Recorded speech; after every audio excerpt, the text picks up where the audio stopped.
आप सब अपने घर में रहकर शिव महापुराण की कथा सुने। रायपुर की पावन धारा पर जो कथा चल रही है, जिस ग्राउंड में हो रही है, विशाल, इसलिए आप सबसे निवेदन है कि ना तो यहाँ पर बैठने की कहीं पर जगह मिल पा रही है और ना कहीं खड़े रहने की जगह मिल पा रही है। इसलिए आप सभी से निवेदन है कि आप सब अपने घर में रहकर आस्था चैनल के माध्यम से, फेसबुक ग्रुप के माध्यम से कथा को श्रवण करें। आप लोगों से करबद्ध निवेदन है, यहाँ भीड़ अपार हो चुकी है, इसलिए आप लोग अपने घर में रहकर भगवान शंकर की इस पावन कथा को श्रवण करें। आप सभी से निवेदन है, आगामी कार्यक्रम में जैसे कानपुर में कथा है, आप जरूर वहां पधारें, मना नहीं, पर यहाँ का जो ग्राउंड की कैपेसिटी है, रोडों की कैपेसिटी है, यहाँ के मार्केट की कैपेसिटी है, उसके अनुसार पूरा फुल है। इसलिए आप लोगों से निवेदन है, प्रशासन भी पूरा सहयोग कर रहा है, आनंद से संभाल रहा है और भी पुलिस फोर्स भी 1000 की संख्या में और ज्यादा बढ़ गई थी संभालने के लिए। पर आप लोग अपने घर से इस कथा को श्रवण करें। श्री शिवाय, नमस्ते। शांताबाजी की तरफ से रास्ते मराठे से सदा 11,000 रुपए की सेवा से अपने बाबा को पैसा धारा से समर्पित की बहुत बधाई। सदा विचार आपके 16,000 समर्पित की रमेश चंद जी सुधार कोईवार से 1,000 रुपए का प्रदान सुधा पहुंच रहे थे। नवीन चंद जी कटारिया की तरफ से 1,000 रुपए के जन चंदन सिंह जी वसेने की तरफ से महाराष्ट्र से सुधा पहुंच करवा सतंग जी गुप्ता कानपुर उत्तर प्रदेश से करोड़ रुपए श्याम जी गोरखपुर उत्तर के अग्रवाल बड़े ही ज्यादा सम्मान से मंच पर पधारे। हम सभी सुंदर दीप प्रज्वलन का कार्यक्रम सबसे प्रथम देखेंगे और इसके बाद में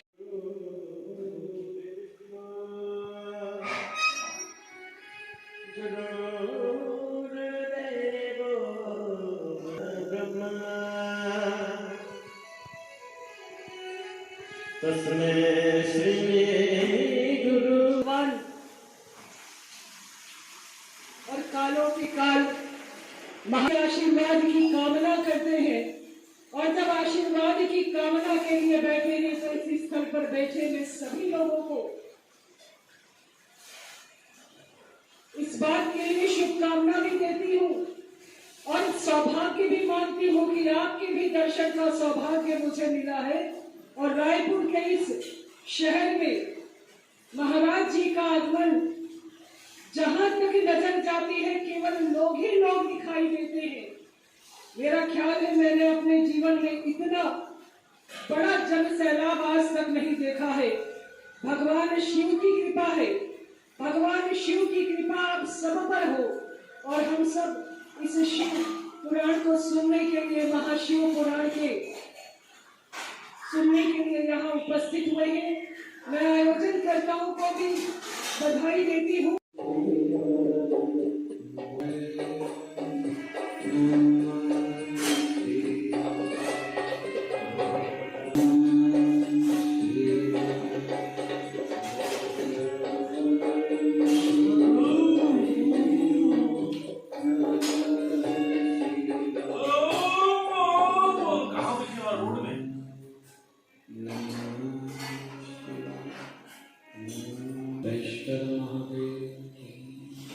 श्री हनुमान जी महाराज की हर हर हर हर महापुराण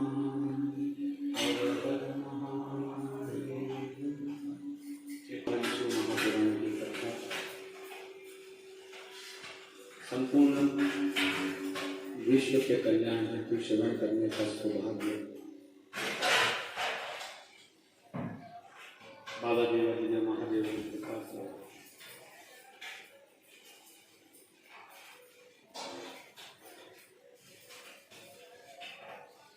पीछे के समतल करो, साइड करने वाले बच्चे अच्छी विद्या करें, डॉक्टर की पढ़ाई करने वाले डॉक्टर की पढ़ाई करें, इंजीनियर की पढ़ाई करने वाले इंजीनियर की पढ़ाई करें, सीए की पढ़ाई करने वाले सीए की पढ़ाई करें, कमिश्नर आदि की जो भी आदि विद्याएं हैं वो आप सब जो ग्रहण कर रहे हैं उसको दिल से कर्म को प्रधान मानकर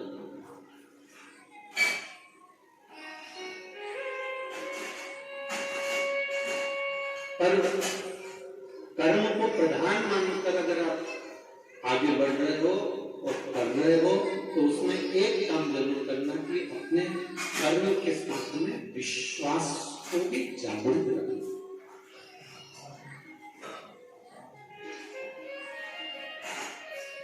होना चांदी रखते हो उसमें दो चाबी होती है। एक चाबी बैंक के मैनेजर के पास होती है और एक चाबी आपके पास में होती है। बैंक के मैनेजर एक चाबी आपको दे देते हैं और एक चाबी अपने पास में रखते हैं। एक चाबी को ले जाकर आप कितना भी घुमाओ वो लॉकर नहीं खुलता, वो लॉकर नहीं खुलेगा।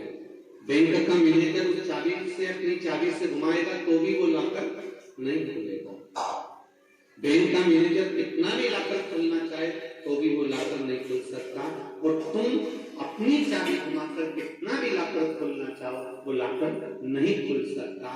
लॉकर बैंक का मैनेजर कहता है कि एक काम करो, पहले तुम अपनी चाबी घुमा दो और फिर मैं अपनी चाबी लगाकर चले जाता हूँ, या मैनेजर कहेगा मैं अपनी चाबी पहले लगा देता हूँ फिर आप अपनी चाबी लगा दो।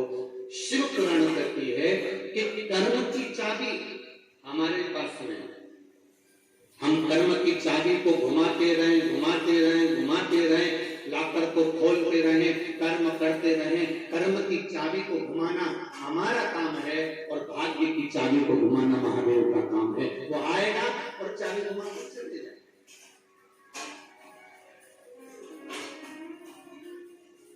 वो आएगा, घुमाते जाओ घुमाते जाओ घुमाते जाओ, मैनेजर आएगा चाबी घुमाएगा लॉकर खुल जाएगा। कितना भी कोई कितना भी रंग ढंग दिखाए, चाहे कोई कितना भी रूप रंग दिखाए, चाहे कोई कितना भी अपनी बॉडी शॉडी दिखाए, मेरा पढ़ने वाली बेटियों से निवेदन है तुम अपने कर्म को करते रहना, इनकी ओर ध्यान मत देना, नहीं तो मालूम पड़े आड़े टेढ़े के चक्कर में फंस जाओगी और जिंदगी नर्क कर बैठोगे। चाबी को घुमाते रहो, अपनी विद्या ध्यान करते रहो।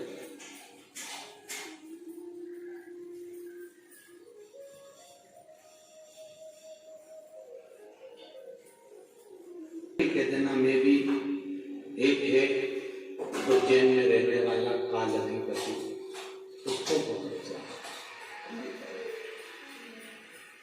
मेरी भी चाहत, मेरा भी स्नेह उसके प्रति।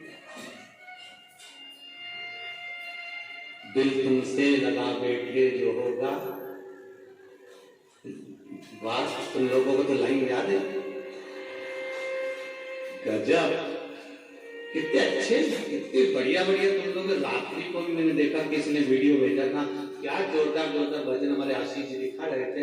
हम तो क्या मोबाइल नहीं चलाते ना के बराबर, परंतु आशीष जी दिखा रहे थे कि क्या जोरदार जोरदार माताएं भजन गा रही थी, क्या जोरदार नाच रही, खूब आनंद ले रहे हैं, एंजॉय कर रहे हैं, भगवान की अविरल भक्ति को धारण कर रहे हैं। 3 दिन के साथ इकट्ठे होकर तुमने होकर आ जा, बड़ी आशा है तुम्हारे निवेदन है। अपने अपने घर से भीड़ बहुत मात्रा में है, यहाँ बैठने और खड़े होने का भी जगह नहीं है। अब यहाँ ना पहुंचकर प्रयास करिए कि अब आप कानपुर में जो new highway city GT road Kalyanpur, Kanpur में जो कथा 16 तारीख से होने वाली है 22 तारीख तक, दोपहर में 2 बजे से 5 बजे तक आप उसमें पहुंच जाओ। मना नहीं कर, सुनो दिल से सुनो। उस पाप को कम करने के लिए भगवान को कुछ ना कुछ लीला करना है। बहुत ध्यान देना, जब ठोकर लगती है ना तो मालूम पड़ता है कि जिंदगी में चलने में रुकावट कितनी है, और दूसरा मालूम पड़ता है कि ठोकर खाने पर ये मालूम पड़ता है कि संभालने वाले उठाने वाले हाथ कितने हैं ये हमको मालूम। ठोकर लगी तो 2 चीजों का स्मरण करा दें। ठोकर, एक रास्ता कैसा है और दूसरा संभाल कौन रहा। दुख आता है ना तो ये बताकर जाता है कि तेरे अपने तेरा साथ नहीं देते। यहाँ 2 लोग बैठे होंगे जिनके हृदय से पूछा जाए ना तो वो बता देंगे। जिन जिन के यहाँ पर संतान हुई है ना, उनके बहुत सारे पत्र हैं, ढेर सारे। उन्होंने बड़ी सुंदर बात कही कि सब दूर से ठोकर खाने के बाद, सब दूर से हारने के बाद महादेव फिर अपनी गोदी में झेल लेता है, फिर वो गिरने नहीं देता। उस महादेव ने हमको झेल लिया। किसी को 8 साल के बाद संतान हुई, किसी को 5 साल के बाद, किसी को 14 वर्षों के बाद। ये पत्र जो आपने भेजे हैं, इसमें आपका विश्वास जागृत था, इसलिए भोलेनाथ जी ने देख लिया कि रोज जल चढ़ाने आती है, रोज बेलपत्री चढ़ाने आती है, अगर इसकी झोली खाली रहेगी तो लोग बाद में मुझ पर उंगली उठाएंगे कि रोज मंदिर जाती थी वो सुअर वाला महाराज के कहने पर, और तो भी भोलेनाथ जी ने इसकी गोदी नहीं भरी, तो भी ये गोदी खाली की खाली रह गई। हमारा कुछ ना बिगड़ेगा, तुम्हारी शान जाएगी, पकड़ लो हाथ तो पुरानी, नहीं तो भूल जाए। रास्ता वो ही बता सकता। कथा क्यों सुनते हो? कथा क्या बताती है? ये सनातन धर्म क्या बताता है? ये वेद और पुराण के शास्त्र क्या बताते हैं कि किस रास्ते पर चलना, क्या करना? अब दुनिया के लोग उसको चाहे टोटका कह रहे हैं, चाहे उपाय कर रहे। देवर्षि नारद जब उलझन में पड़े, तब भी तो भगवान ने उपाय बताया था कि चंद्रभागा नदी के तट पर चले जाना, और चंद्रभागा नदी के तट पर जाकर तुम शिव जी की आराधना करना, शंकर भगवान का शिवलिंग का निर्माण करना, उसकी पूजन करना। तो क्या वेदव्यास जी ने टोटका बताया? ये उपाय, ये राह। किसी से एड्रेस पूछने की जरूरत नहीं पड़ती। गाड़ी चला रहे हो तो क्या करना पड़ता है? जम के बोलो, जम के